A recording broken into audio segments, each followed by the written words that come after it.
Hello guys, ഒരു മമ്മൂട്ടി ഫാനായി ഞാൻ എങ്ങനെയാണ് ഒരു ലാലേട്ടൻ ഫാനായി മാറിയെന്നാണ് ഞാൻ ഇന്ന് പറയാൻ പോകുന്നത്. കഥ തുടങ്ങുന്നത് ഞാൻ ദുബായിൽ വിസിറ്റിൽ ഉള്ള സമയത്ത് ഞാൻ യൂട്യൂബിൽ ലാലേട്ടൻ്റെ ഒരു സിനിമ കാണാനിടയായി. സിനിമയിൽ സംവിധാനം ചെയ്ത സതയം എന്ന് പറഞ്ഞ സിനിമ. ആ സിനിമ കണ്ടേ പിന്നെ എനിക്ക് എന്താണ് ലാലേട്ടൻ കാണിക്കണതെന്ന് പറഞ്ഞിട്ട് എനിക്ക് വിശ്വസിക്കാൻ പറ്റുള്ള ഈ അഭിനയം കണ്ടിട്ട്. കാണാത്തവരുണ്ടെങ്കിൽ ഉറപ്പായും കാണണം കേട്ടോ. അപ്പോൾ ആ സിനിമ കണ്ടിട്ട് എൻ്റെ പൊന്നെ എന്ത് അഭിനയമാണെന്ന് ഞാൻ ഭയങ്കര ഇതായിപ്പോയി. ആ ഒരു സിനിമ കണ്ടതിന് ശേഷം ഞാൻ ഭയങ്കര എനിക്ക് ലാലേട്ടൻ എന്ന് പറഞ്ഞു കഴിഞ്ഞാൽ അത്ര ഒരു അഭിനിവേശം എന്ന് പറയില്ലേ, കമ്പാഷൻ, അതാണ്. അപ്പോൾ ഇപ്പോൾ ഞാൻ ആളുടെ ഓരോ അഭിനയം ഭയങ്കരമായിട്ട് ഒബ്സർവ് ചെയ്യും. എന്തൊരു സാധകളൊന്നും അഭിനയിക്കണം എന്ന് എനിക്ക് ഭയങ്കര ആഗ്രഹമുണ്ട്. പക്ഷെ നടക്കണമെന്ന് എനിക്കറിയില്ല.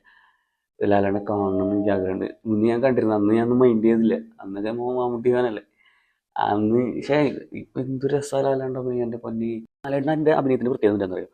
പുള്ളി അഭിനയിക്കുന്നതാണെന്ന് നമുക്ക് മനസ്സിലാവില്ല. പക്ഷെ പുള്ളി അഭിനയിക്കുന്നതാണ്. പക്ഷെ പുള്ളി നമ്മുടെ ഇടയിലുള്ള ഒരാളുടെ പോലെയാണ് കാണിക്കുന്നത്. അതുകൊണ്ട് മലയാളികൾക്ക് അല്ലെങ്കിൽ നമുക്കൊക്കെ ആളുമായിട്ട്